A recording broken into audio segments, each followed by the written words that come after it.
show here, and this is what they're going to be talking about. So they're going to make an introduction about what they'll be doing. But I just want to give a very brief description of what's coming next after this. Because there's such good reception to the first series, we decided to do a second series on issues that's important to all of us. We know there's a lot of falls in here, and what causes it, what can we do, and so the next series is called is addressing movement disorders, and it is a collaboration now with more people, so we can bring everybody here. So we have the Institute of Gerontology that started all of these stuff. And then we recruited the Department of Kinesiology that is into movement, exercise. And then they share information and invited their friends at Emory, Georgia Tech, and other places. We're going to really make it very fancy here. When the Department of Kinesiology had agreed to pay the honorarium of these speakers, I don't think in-house speakers at UGA gets anything. But they get to come here to have lunch. You can't do any better than that, right? So what we're going to do here is to ask our speakers to come to Athens, and they'll be giving a talk at UGA, and then we're going to invite them to come here for lunch, and then they're going to give a second talk that is appropriate for us so that we can understand what they say. Because most of the time we don't know what they're talking about. No. But they have their own language, and they would feel comfortable talking to the peers, but it would be open to all of us to go to UGA if you want to hear that. Okay? And so we're going to ask for people who would like to go to UGA, and we're going to provide transportation to get there, and then come back with our PVA bus. So if you're interested in the topic, hey Margaret. Yes. Oh, okay. We have the first volunteer. So if you're interested in hearing what they're saying to the colleagues, and PVA would provide transportation for us to get there and back. And then we're going to treat them to a lunch here. And the reason for that is that we would like to have PVA staff to be talking to these experts at Emory, Georgia Tech, and UGA so that they can establish a relationship. And if there's reasons to want to consult with them or to ask them to come in and help us, well, we have a relationship going already. And then their talk is between 2 and 4. And then after the talk, we're going to have a reception. And it's sponsored by PVA, coffee, tea, cookies, whatever they have. And that is to provide us to have the opportunity to sit down with them and talk with them. So if you have any questions whatsoever, that's the time to do it. So we have a lunch for them, and we have the reception for all of us here. So this is what we're doing. We're going fancy this time. Okay, I just want to give a very fast introduction, and Lisa's going to talk about the 6th part. And the focus is on movement disorder. And I just want to say that the very first one is by Dr. Michael Borich, and she's from Emory, Rehab Medicine, and many other departments. And his talk here at PVA is age-related changes in motor functions, strategies to turn back the clock. Well, I need that, right? So that is his topic of presentation here at UGA. And that is between 2 and 4 p.m. on the very last day of August, August 31st. And it is already out in Worcester, and be sure to put that on the calendar.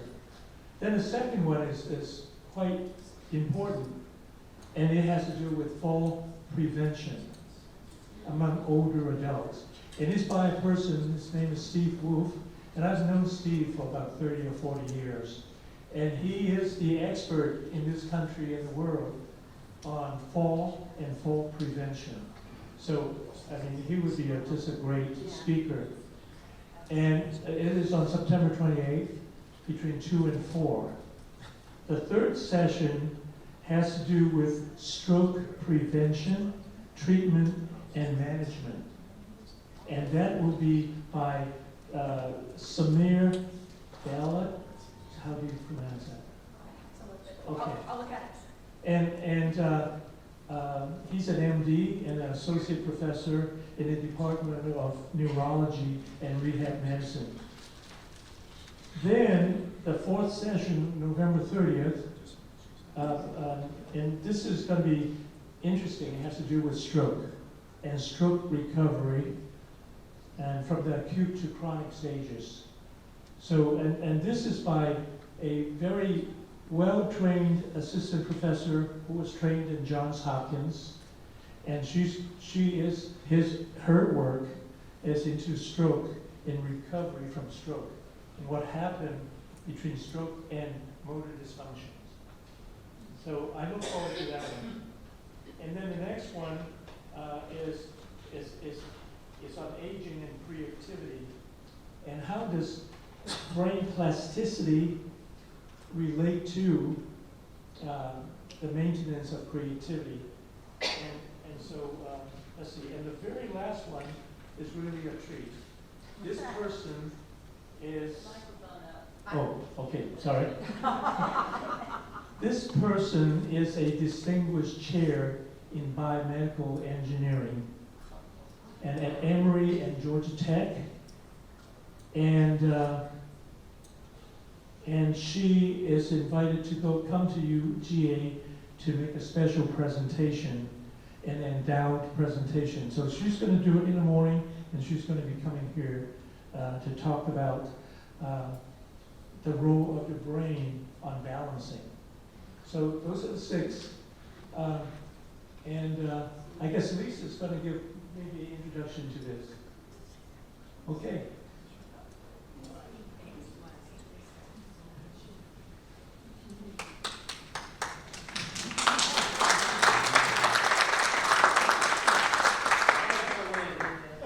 So we're actually going to end this presentation by displaying those first 3 presentations that Lenny just mentioned to you.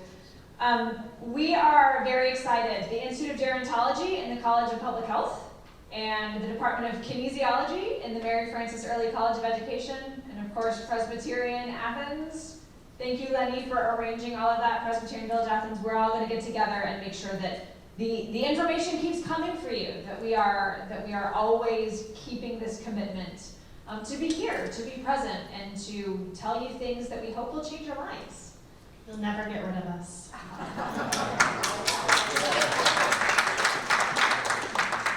Can you all clap louder next time? Our dean's watching. It is so good to see your faces again. Before I go further, last time I presented, a very lovely gentleman came up to me and told me that I might occasionally be a little loud. I promise no one's ever said that before. Also, my dean's watching. How's the volume? Good. Would you tell me if it wasn't? All right, a couple of other announcements for you. The students are going to be outside.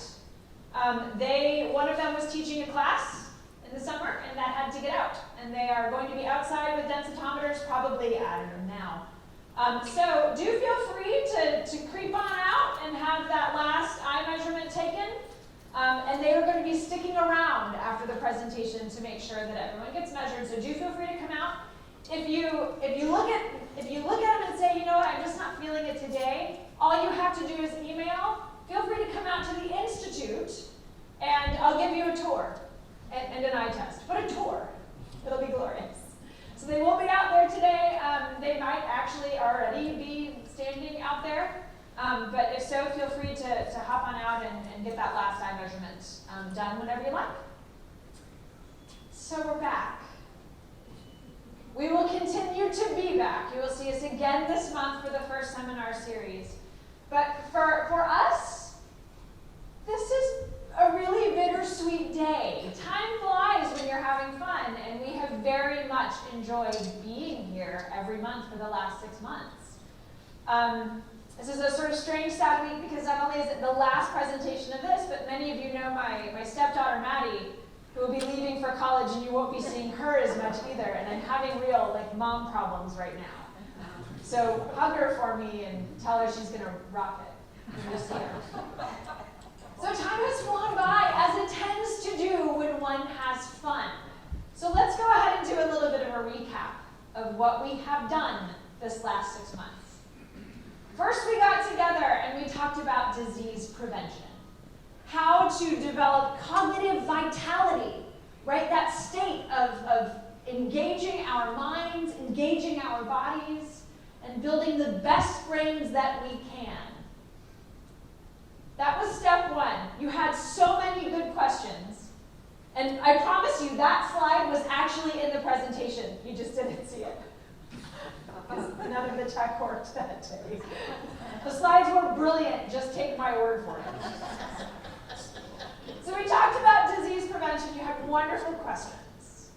In our second presentation, we really talked about the differences between what we should all expect to see as we age and what might be some signs that maybe things aren't quite going the way that we want them to. So we got a little more serious, as serious as Janae and I are capable of being, in that second presentation, and really tried to do that good differentiation work. Then we had Dr. Scott come out and talk a little bit about what is involved in getting a diagnosis, right? If you are concerned about your cognitive health, what do you do next? And I think we all found out in that presentation that what to do next is not always obvious. It's not always clearly spelled out. We'll talk a little bit more about that today. Then we talked about caregiving. Janae shared the most beautiful, poignant stories about her time as a caregiver. We talked about forming care teams. We brought lots and lots of packets of paper to give you with lots and lots of checklists about things that you might consider if you are, in fact, in that caregiving role. Then we had a panel. And Don and Devin talked a lot about their feelings about drugs. If you missed it, it was something. Janae and I and Don and Devin just sat and answered questions. So today, what we are going to do is not so much talk at you. We'd like to have another conversation with you. We hope this information that you've gotten over the 6 months has inspired you. For some of you, it has inspired you to hang out more with my students and get more eye exams. For some of you, it has inspired you to ask tough questions. Is this something I need to address? Some of you already have. You've been in touch with us over that process. Some of you may become inspired to seek help in the future. So we have 3 questions for you, and only one of them is rhetorical. We actually would love to hear your voices. If you were in that position, 1, where would you go to receive that care? 2, why is it so hard to answer that first question? And 3, would your answer to that question change if you lived in a different zip code? We are going to, you already answered that one. Is everyone going? And you're right. So what we're going to spend our time together today doing is listening to you about these issues and telling you what you all have been a part of, telling you a little bit more about the CARE initiative so that should you ever need us, or should you feel inspired to go out and do things differently, you always know what is here and what we are doing in the rest of the state to make that third question, that should your care change to be on a different zip code, we want that to be much harder to answer in the future. All right, so let's talk about question 1. Where would you go to receive that care? If you thought that you needed it, you've heard us speak for 5 months about things you might want to do, where would you go to receive that care? You can belt out your answer and we'll repeat it so everybody can hear.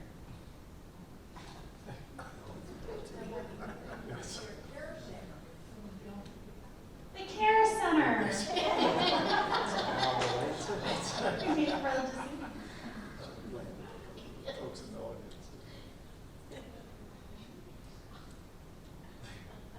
She can do that all day, by the way. I would start with my interns. Start with your internist.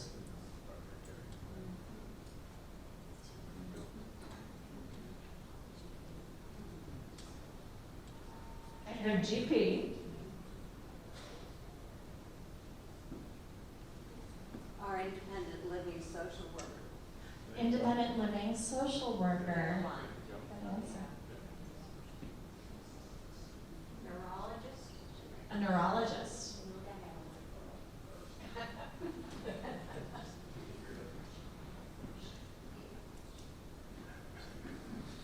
Dietitian. A dietitian. Somebody was listening during one of our early lectures. Extra credit points.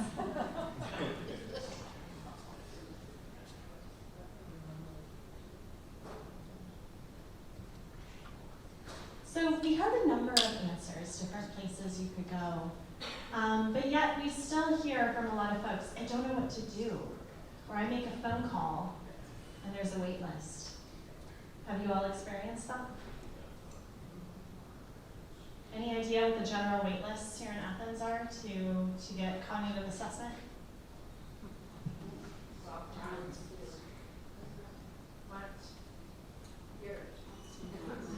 I think last we checked it was 6 months.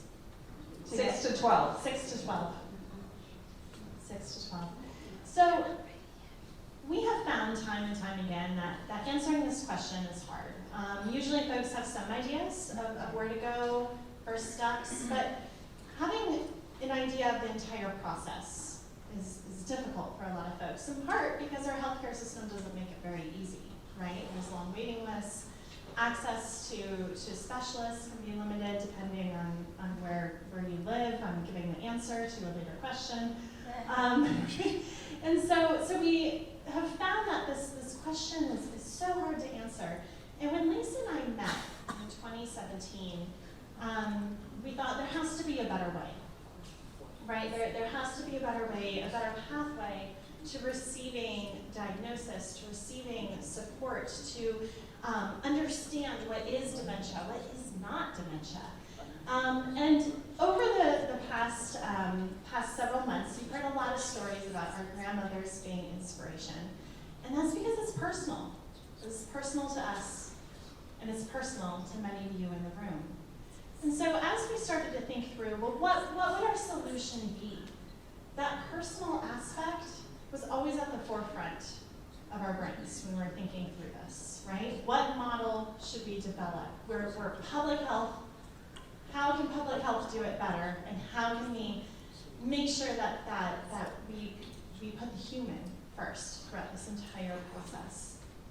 So back in 2017, we started scribbling on the walls in our building. For those of you who might have visited us, in the very back of the building, there's a glass wall, and you'll see some scribbles of our crazy ideas. We like to think it was kind of like Beautiful Mind, you know, in that movie where he was writing these brilliant mathematic equations on the window. That was our moment. And we kept it there on the wall because it was really, I think, you know, the start of something beautiful.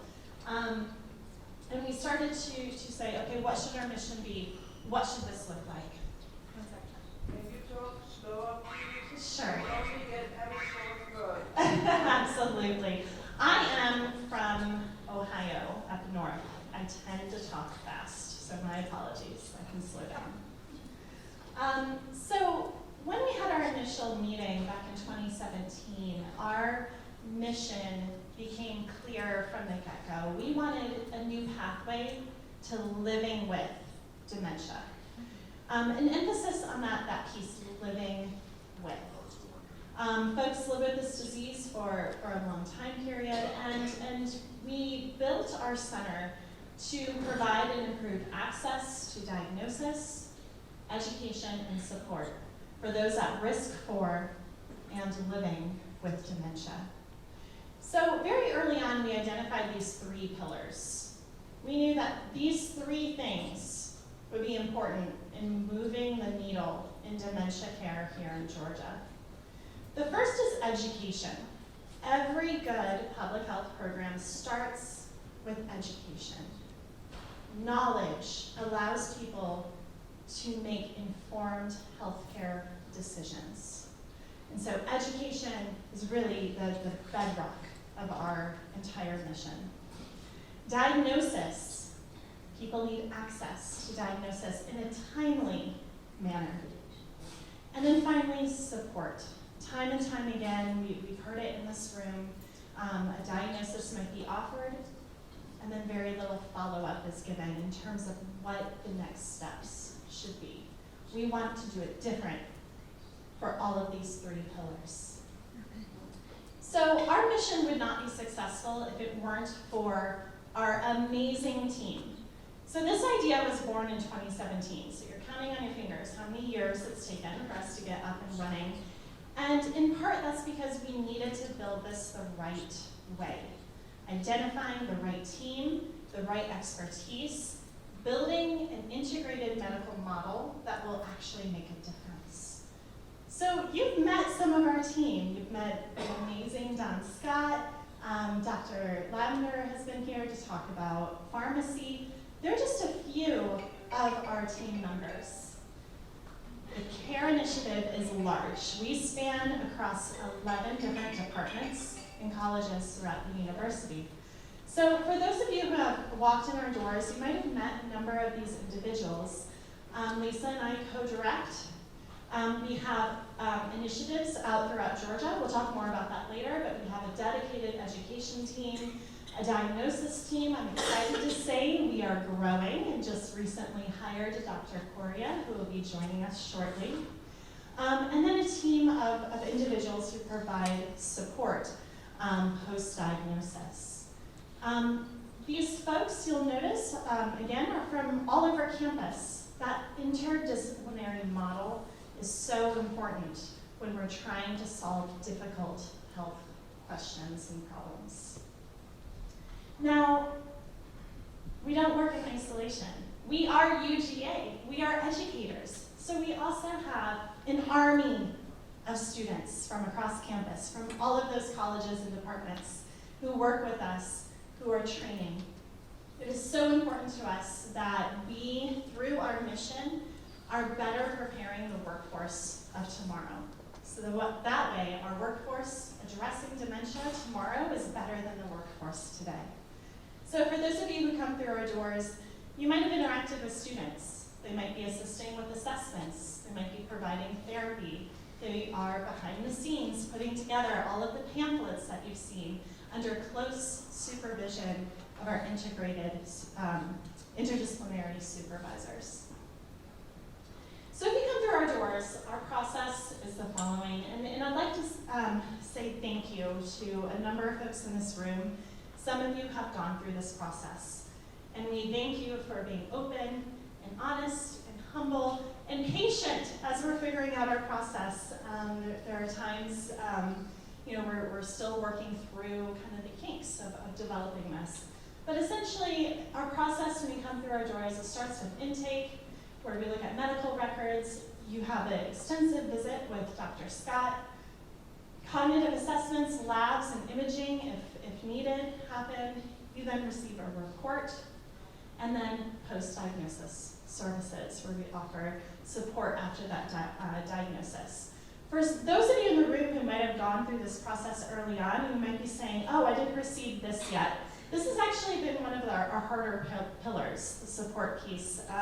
We are excited to say that we have social work interns joining us in the fall who will help with case management, who will be running a support group at the Institute and developing additional support materials. So that piece of the puzzle is growing by leaps and bounds. We're also working closely in the near future to offer legal advice and services, as well as medication assessments. So that piece is ever growing.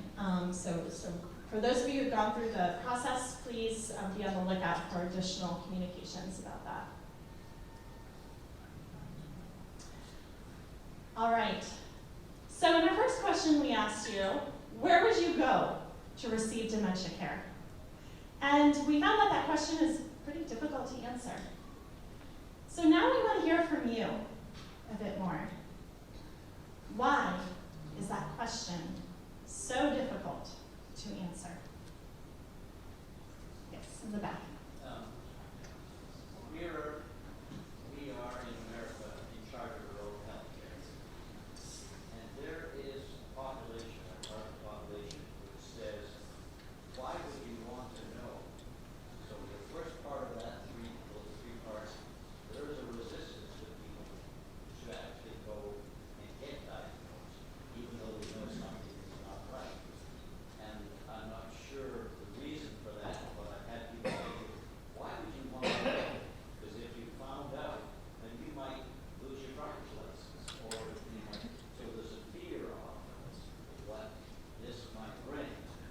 I don't know whether it comes from. The other part is, since it's a business, you could get into a certain discipline and diagnosis. Before you know it, you're getting all kinds of testing done because you've got Medicare as insurance and whatnot. So there's a negative side to people going into and pursuing this. And there's another population where we want to get all that we can done. So Right? there's some resistance to this. Absolutely. All right, so I'm going to try to summarize that. You tell me if I miss anything. So one of the points is that our medical system is a business, right? And that causes complications, which is why we are a nonprofit. The other point that was brought up, which is a very good one, is that, well, there tends to be maybe this attitude toward dementia diagnosis where folks say, why bother? Why should I get a diagnosis? There's a fear associated with it. Why would I want to know? My driver's license will just be taken away, right? And so I'd like to hear more about that. What are some thoughts as to what might be driving that particular fear? I would like to add to what Victor had just said. I'm an advocate of going out to find out, to get a good diagnosis of what's happening. When you take a look at cognitive dysfunction, there's many reasons to it. Some of them are pathological related, like Alzheimer's disease, and some are related to other diseases. And so some of this fly is coming after me. I don't think it was nice to call me a fly, Lenny. I was just bringing a mic. You are a very nice fly. Thank you.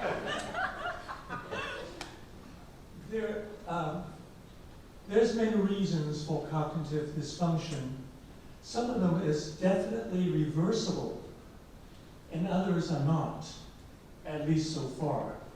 So if you have a good diagnosis, you have a chance of finding out whether it is reversible or not.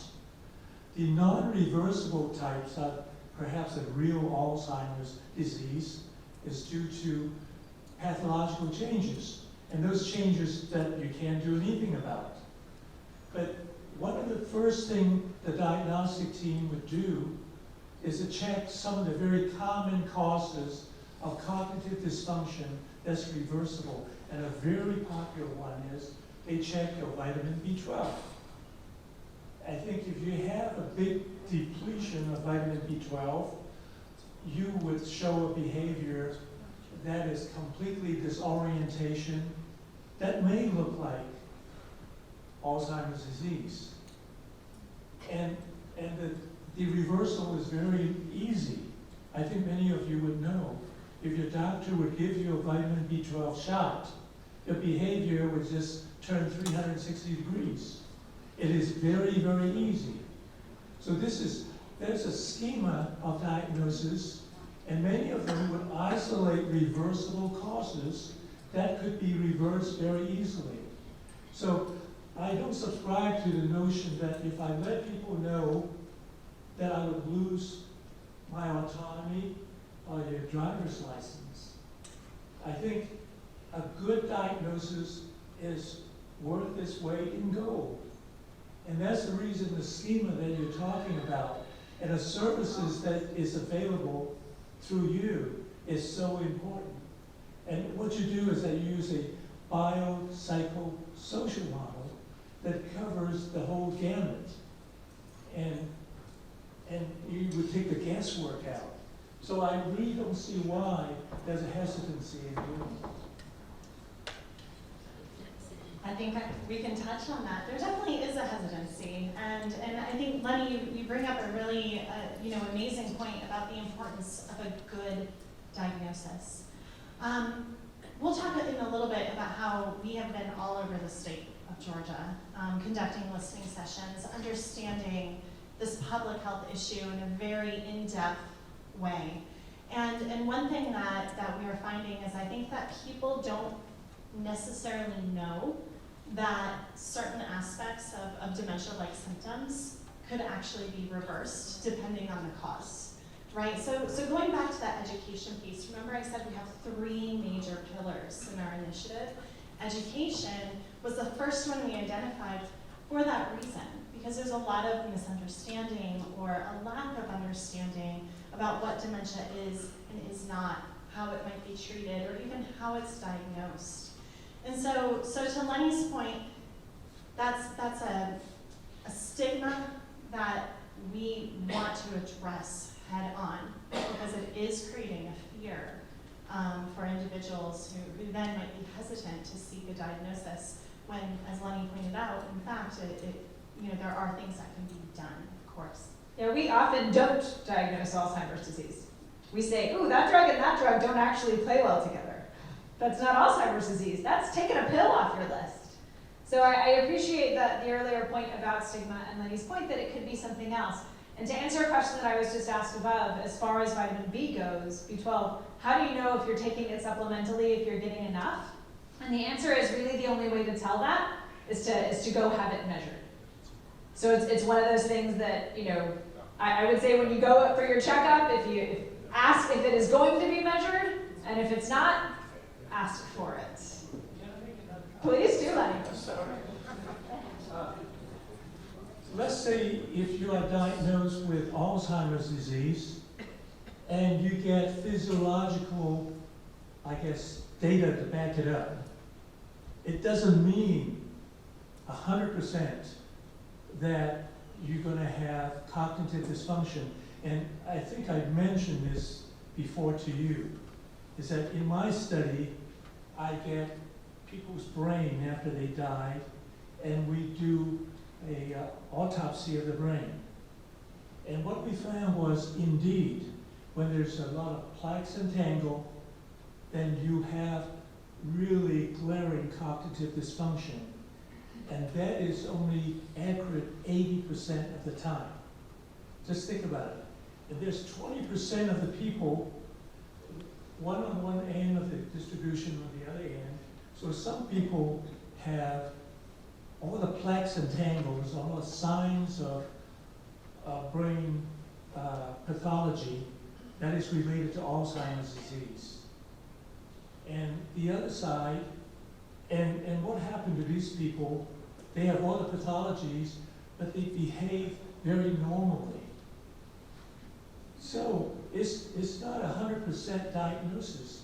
It's only 80% accurate. And the way we find out is that we have the pathology team, on the basis of the brain, make a diagnosis. For plaques and tangle, I'm 100% sure it is Alzheimer's disease. Then we have a team of physicians, neuropsychologists, psychologists, and so on. Let's take a look at the behavior and say, he doesn't act like Alzheimer's disease. And so there's 10% of the people with brains that looks like Alzheimer's disease, but they don't show it. They act normally. But on the other hand, then we have about 10% of the people with no pathology whatsoever. The brains do not look like they have Alzheimer's disease, and they act like they have Alzheimer's disease. And so you have the two sides of the distribution. And so even if your neurologist would say, you know, we did a scan on you and it really looks like there's pathology, and that doesn't mean that you really have it. That is really something. The disease manifests in many different ways, and we often say, after we've seen a case of dementia, we say, well, that was one case. There won't be another one like it, right? It's different for every individual. Yeah, I closed my cognition class with, so ask me in 5 years. And I'll tell you if we were right. So thank you everyone for your comments. I've heard a number of I think, key takeaways that I'd like to point out, just to kind of summarize some of the things that people have brought up.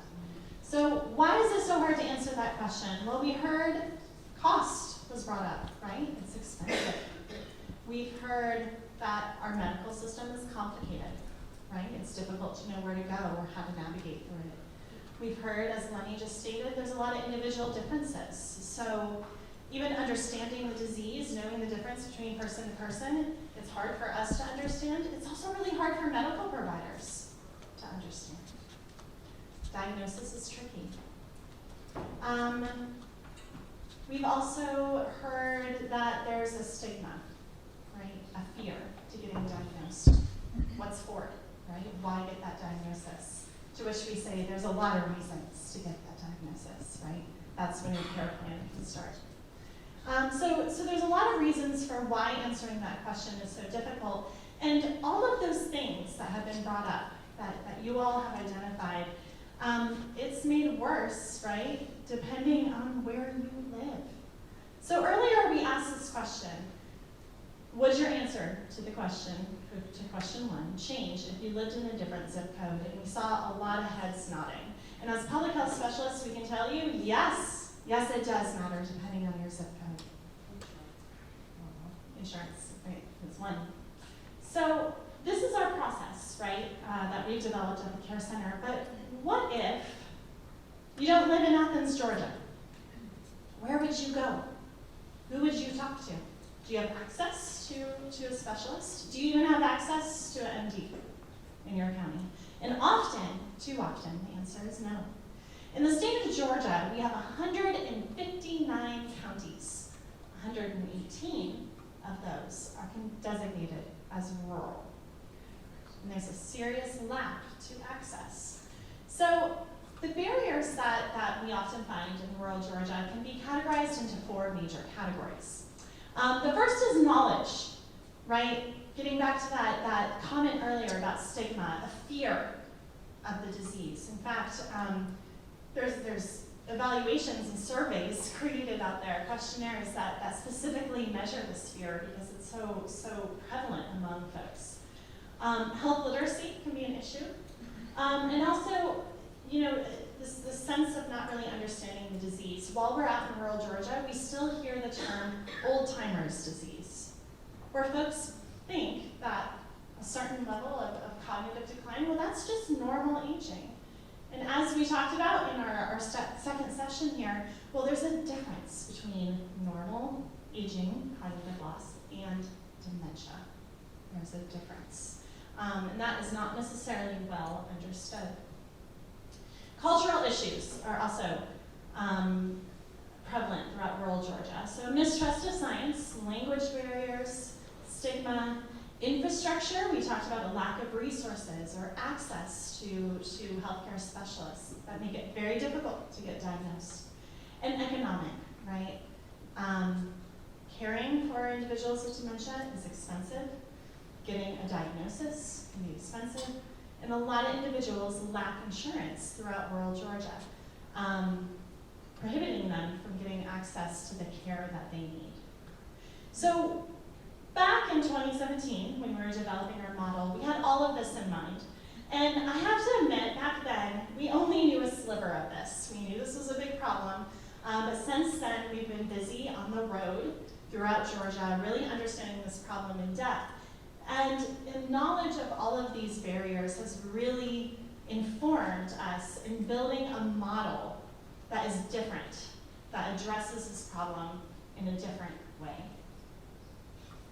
So you all have, those of you who have gone through the care process here in Athens, Georgia, have seen a very small slice of something that is very, very big. And the reason that Janae and I wanted to tell you about this whole massive initiative is that you are a part of it. You heard that education is one of the big pillars of our initiative. Part of that means going to people where they live and having these sorts of conversations. And we will continue to do that. You are already part of this larger initiative. So we feel it's important to let you know what you're a part of and tell you more about it. So what we are doing in rural Georgia, we've got some really phenomenal partners. And we're going to ask you in a few moments to sound off about your own thoughts about this. Give us your impressions, give us your opinions, because you are helping us through these sessions build something very special.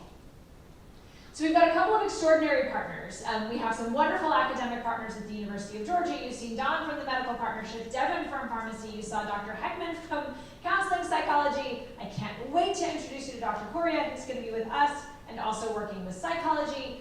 Janae is from social work and public health. We're all a mixed up bunch of people who have lots of interests and wear lots of hats. So you've met a lot of us in our various pieces of expertise, but we're going to introduce a couple of other partners today. And if you have questions about them, ask Mel. Because Mel has directed at least 2 of them. So just so you know, the local expert in the room is Mel Garber. Mel, wave, there we go. He's also, retired. our team is watching. She's never retired. He only thinks he's retired. So let's talk about a couple of these. One thing that Janae mentioned, one thing that we have to overcome is trust. Why do you all trust us? Note that I assume that you trust us. Let's go with it. Why do you all trust us? Because Lenny brought. Because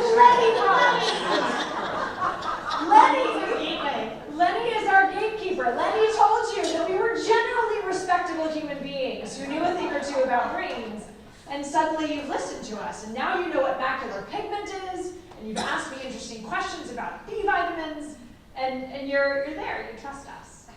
So it is not always the case when a random scientist walks into a county, this is not a bad joke, I promise you, that we have instant trust and respect. There's none of that, in fact. Mostly, when we go into a new community, we're looked at with a little bit of suspicion. You're coming here to tell me things that I don't necessarily want to hear. Right? We get that a lot. But we work with some phenomenal partners at UGA who serve as our county Lenny and help us get in the door. So one of those wonderful organizations at the University of Georgia is Cooperative Extension. We have 159 counties, as Janae said. You all probably went, that's ridiculous. It is. That's a lot of counties. So in these various counties, there are UGA people living and working right there at Cooperative Extension offices. They live in town, they attend Sunday service, they write the column for the local newspaper, they give the lecture at the senior center, and their building is right there. They test your soil, they test your water, your kids are in 4-H, and they might even help you with your taxes if you ask nicely. So those humans are there, and they wear that UGA name. So we're in a position to be able to go into places where there is a ready-made University of Georgia human with trust already established. We also work with a phenomenal organization called the Archway Partnership at the University of Georgia. And the Archway Partnership is there to tackle, they work with local municipalities to tackle all kinds of problems, from healthcare infrastructure to improving the downtown. They are wide-ranging and impressive, and they know who in each community are the movers and shakers. So, our model And all is, the good barbecue spots. and they do know the good barbecue, and maybe where the good milkshakes are. Not that we've asked. We talk about nutrition. You would never. Ever. I just lost trust and credibility, didn't I? So, what we are going to be doing as we work to build our services here in town, as you see us in your building, as you see our students hanging around, we are here and we are not moving. But what we're going to be doing with this sort of central hub that some of you have come to visit and have spent time with us there, we're going to be building up those resources, ideally to be able to give them out. Not just here in our community to those of you who have come to visit us, but all over our state. So there are little mini UGAs in all of these various counties, and these are places where we can get some real work done. So our process is pretty simple. We have a community Lenny who sets up a meeting and figures out who in the county might be interested in solving these problems. Sometimes it's an archway professional. Sometimes it's a not-for-profit music concert foundation. Wherever in the community, whoever is interested in taking this on, we go there. So we set up a meeting and we just listen, exactly as we do with you. When you tell us your barriers, the reasons you might not get a diagnosis, how long it takes to get in the door someplace to get someone to listen to you. All of the things that you tell us, we go repeat the exact same thing in every one of the counties that we are in. We spend several months doing this. We go back and forth, we drive, we have milkshakes, and we listen. At the end of our listening session, we host a big community forum where folks who were not at our table have a chance to come out and tell us their experiences with finding care, with seeing doctors, very often with getting doctors to believe them when they say something isn't right. So at the end of that process, we develop an action plan where we listen to the needs of the community, we sit down and we build a step-by-step, here's how we're going to do this together. We sit down with our communities and we plan out how to solve exactly the problems that you all just told us about right there in that community.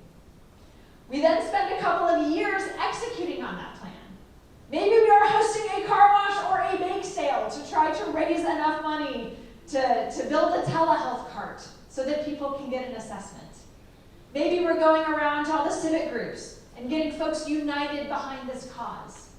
Maybe we're writing grants together to build new services in communities that don't have them. And the whole time we are evaluating so that we always know whether or not it is working. So here's where we are so far. We started planning in 2005, but we have only been on the road now for about a year. We started with 4 communities that the Archway Partnership recommended to us for starters. And now we are in all of these spots. Our gatekeepers are numerous and various. We have Lennies in every county that we work with who are trying to build there exactly what you all have in the care center here. We are constantly expanding. We have 2 new counties on deck for this upcoming academic year. And the reason that we are telling you all of this is that we cannot do this sort of work without the voices of Georgians who are willing to tell us what we should be doing and how to make it happen. Note that Clark and Oconee are their own little stars. You are the people who will help us build this initiative here. It is your voices that will guide what we do next. So this is a little bit of the laundry list that we get when we engage in listening sessions with communities. Does any of this look familiar to you? Educational seminars, handouts, videos for community spaces, better training for doctors, continuing education to inform doctors of what they should be looking for, resource centers, materials, workforce development to improve the workforce of people who are caring for all of us, support groups. Does any of this ring a bell? I see those faces. The very same things that you all are trying to build here. That's what all of Georgia is trying to build as well. As the state's flagship land-grant university, okay, we might not get fancy honoraria and cool dinners and coffee receptions, Not that we're bitter. Not that we're bitter. This is what we are up to when we're not here with you. So these are our goals.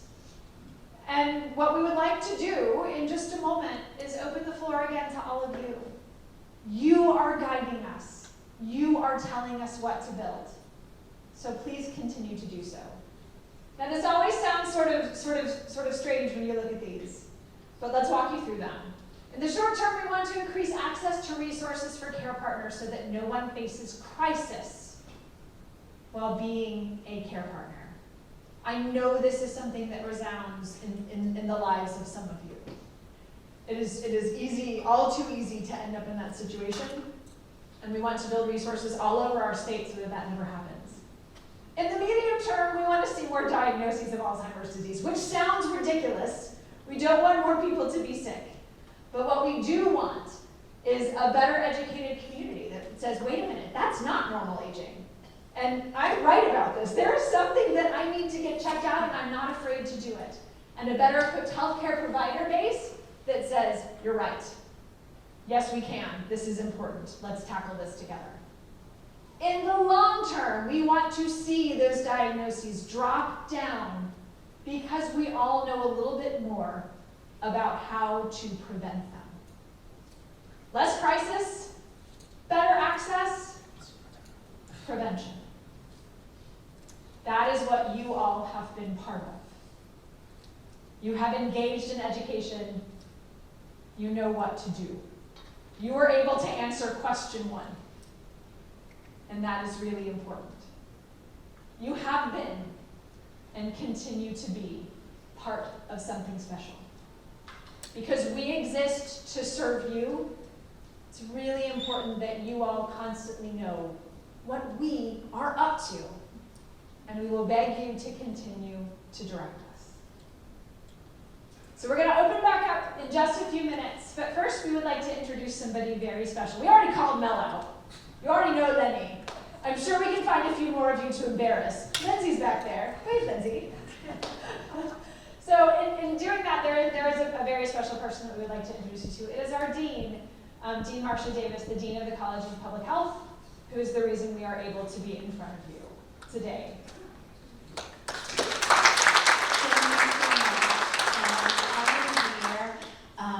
To thank you for allowing us to be here. You help us fulfill our mission. The mission of the College of Public Health is to improve the health of all, and you are certainly part of all, a very special part of all. We have this tripartite at the University of Georgia where we educate. Students are part of Care Center. You have helped them in their education, in their training, and their growth as human beings. That's beyond what is learned in books, but from what is learned from talking to great women and men like yourselves. The second is research and applying what we find to the betterment of health. You've allowed us to do that. And finally, our mission is to serve the communities in which Georgians live. And you are providing us with that information to serve in Oconee, Clark County, but also, as you see, for all of Georgia. So we thank you for your time, for your insight, and most of all, giving of yourselves to this greater purpose. So I want to thank you. And Lenny, I will also thank you for being our ambassador. Thank you.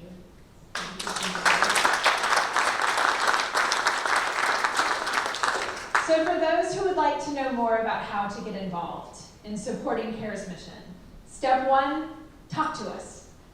Tell us what you want to see. Janae and I have been trying to build the sort of center that we wanted for our families and that we might someday want for ourselves. So we're building something that we hope is durable, that we hope is special, that we hope can really be a part of the lives of people in this community, but we can't do it without your voices. So if you email carecenter at uga.edu, you can find us. Lend us your opinion anytime. If you have been through the care process or are going through the care process, give us your feedback. Tell us how it's going for you. If there's something that you wish we had that we don't have, please let us know so we can try to build it. Now, for anyone who is brave enough to say so, who has been through or is going through the care process, what was your final bill? 0. 0. That is right. We do not charge for our services. We are the University of Georgia, and we are actually here to serve. That is our role. So when we hear that cost is a barrier, it's one of the reasons we do not charge. We use the time to educate students. It becomes part of their curriculum, so we will not charge you for coming into the care center. Your final bill is 0. That being said, we are always very appreciative of donations. Lindsay is in the back. We are not passing a collection plate. You can walk right past Lindsay. She won't get offended. She's really, really hard to offend. But for those who are interested in supporting financially and giving a little bit back to support a student or to replenish some of the resources in care, Lindsay can tell you how to do that. No collection plate though, really. And then finally, if you are interested in volunteering with us, for advising us, serving on our advisory boards, lending a little bit of time to spend time with us actually on site. That moment when you step through those doors and we try very hard to make our space very familial and very welcoming, but it can be scary. Simply being present in the space, spending time with others who are there, volunteering for events, and just basically telling us what to do is greatly appreciated. There's lots of ways to get involved. You can boss us then. We advocate that. We are absolutely committed to bringing you more education, which is why the Institute of Gerontology is partnered once again with Athens Presbyterian Village. Thank you to our ambassador for arranging that, and the Department of Kinesiology to bring you the next seminar series, which will be starting later this month. You only thought you were done with us. So later this month, as Lenny said, we've got a speaker coming from 2 to 4 p.m. from Emory University. There are lots of extraordinary speakers who are coming up. We have another 6 lined up for you. One of the ones that I am looking forward to the most is Dr. Anna Abraham from UGA to speak about creativity. She is the Torrance Professor of Creativity in the College of Education. That's the coolest title ever. I would love to be the Professor of Creativity. I'm not. So we have lots more to present to you, but most importantly, we are always here. If you need us, carecenter@uga.edu. Don't let a long wait stand in your way. Don't let finances stand in your way. We can get rid of both of those obstacles for you. And when you are with us, you are family, says the Italian in the room. Who's not a walking stereotype of herself, I promise. So we'd like to thank you all. The students are out there. I'm going to bring the mic back to Lenny to close us out. Janae, any final thoughts? No, just a huge thank you. It's been such a pleasure being here. We're going to stick around, so feel free to pick our brains, give advice, and feedback. I see a hand, actually. Yes, ma'am. Question. Yes. When you had the slide up with all the stars for where the places are located, or the status of locations, and yet here you are, and to us, you all seem to be the center, and yet Clark and Macomb County are third down, and appear to be in the level of where you stand. Oh, I'm sorry about that. No, those stars simply indicated which parts of the university were supporting us. So sometimes in some communities, all you need is us, we say. We don't need to do a whole lot of outreach or community organizing because we're here already. And in Bullitt County, we have different community organizers. In some of these communities, Cooperative Extension is the organization that's really partnered with us to get us into that community. In some of them, it's the Archway Partnership. The different colored stars simply reflect who those community partners are, who our Lennies are. who our ambassadors are. Because we live here, we've just sort of inserted ourselves into the community with absolutely no ambassador to help us out. Maybe what I need is a definition for coax. Yes, that was cooperative extension. Pardon the analogy there. Excuse me, the abbreviation there. Yep. So this is not a ranking of how far along the place is or how much engagement we have there. This is simply a demonstration of which of our partners have been our Lenny, who have worked hard to get us in the door. It's a very much a statewide effort, and every community is a little bit different. You might want to consider removing the word only.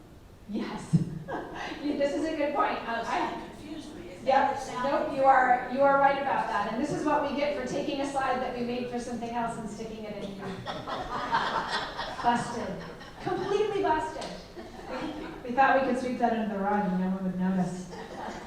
Yeah, thank you for that feedback. We will be revising the slide. Yeah, different stars do not mean different levels of care. It's all. Thank you. We love you all equally. I have two things to end this session. Presbyterian Village is very new, and we're just starting out. And there's some innovation here that I think is important. We have a residence council that would represent us as a body and consumer of whatever this place has to offer. But we have 7 different committees working for us. And the one committee that I would like to say something about is the Health and Wellness Committee. And the chair of the committee is sitting back there, Kelly Atkinson. And I think there's many of us sitting here as part of Kelly's committee. And I think the things that we want to do is start a movement of neighbors helping neighbors. There's lots of expertise here. And we want to get resources, and then also resources within this place to help ourselves.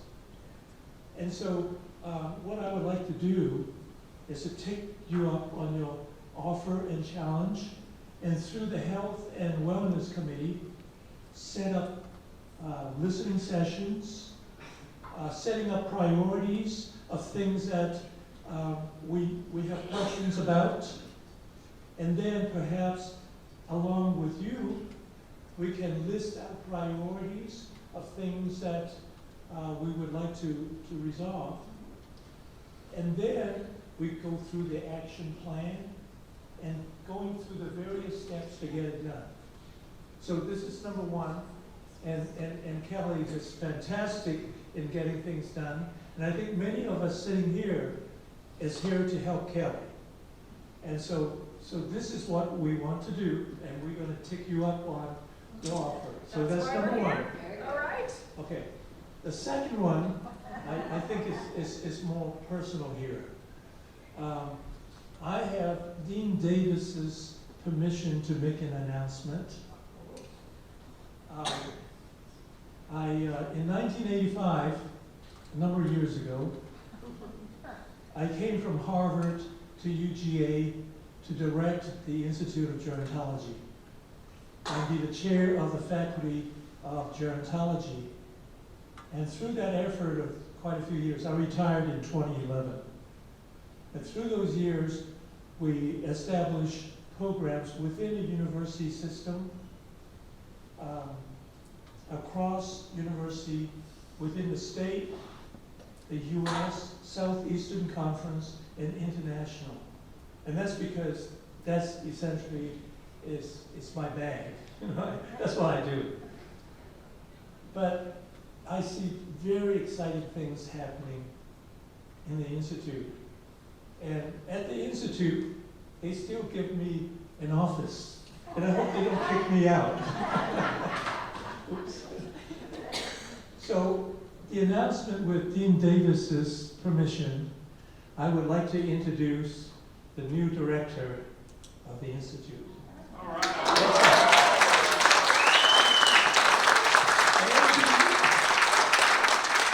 I think she's going to do great things. Sure, yes. And also the associate director of the Institute. What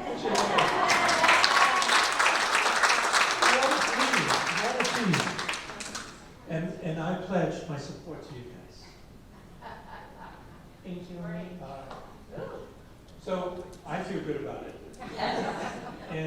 And I'm going to be watching you guys. Well, thank you for coming today.